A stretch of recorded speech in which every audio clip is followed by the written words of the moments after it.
Okay.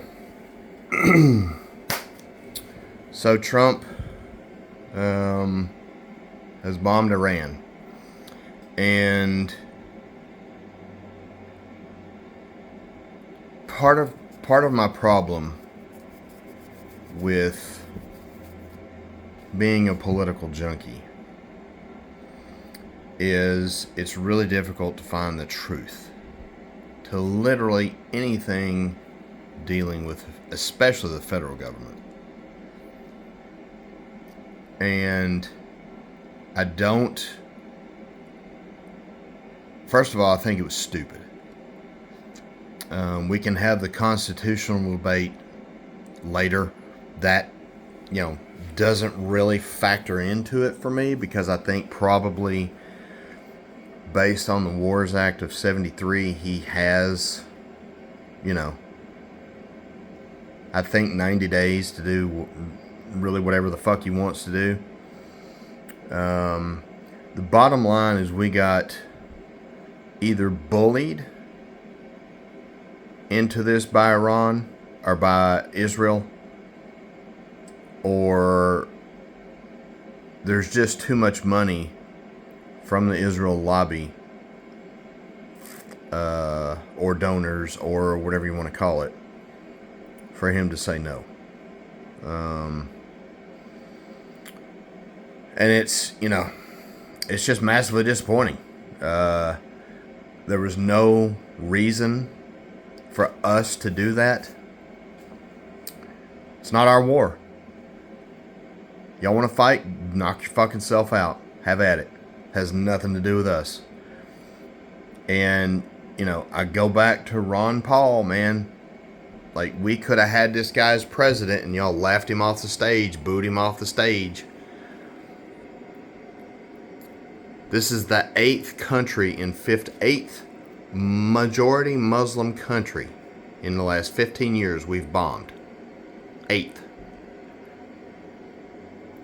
They don't hate us because of our fucking freedom. That was literally one of the dumbest fucking things I've ever heard. Even when it was said, it sounded stupid.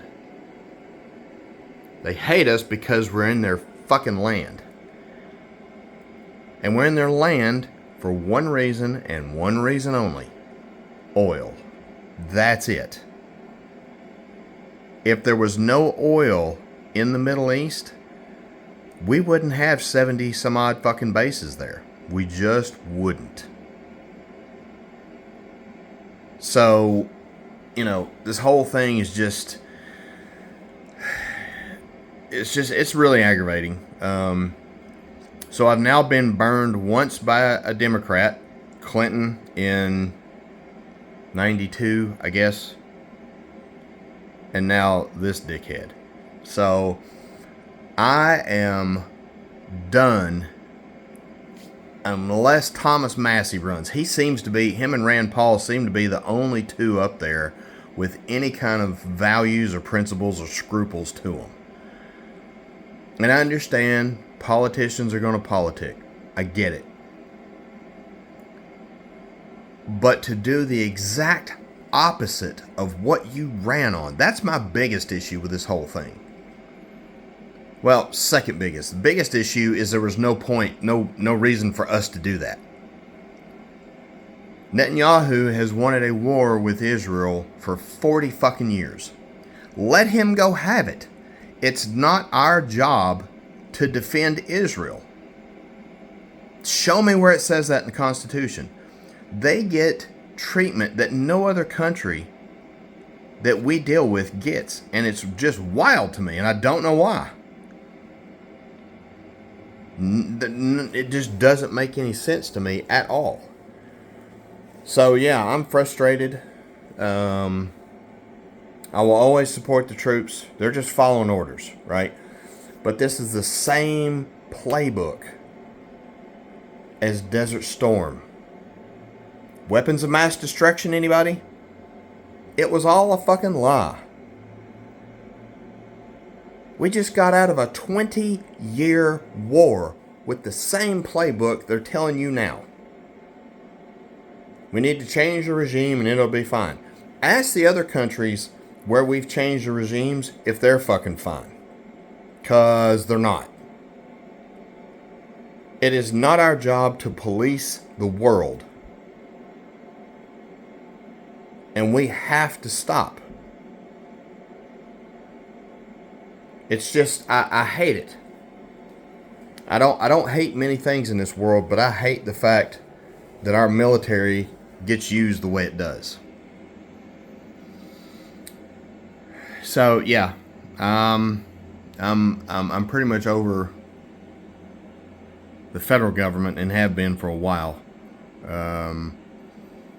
But you can't be America first and Israel first, or insert any other country that you want.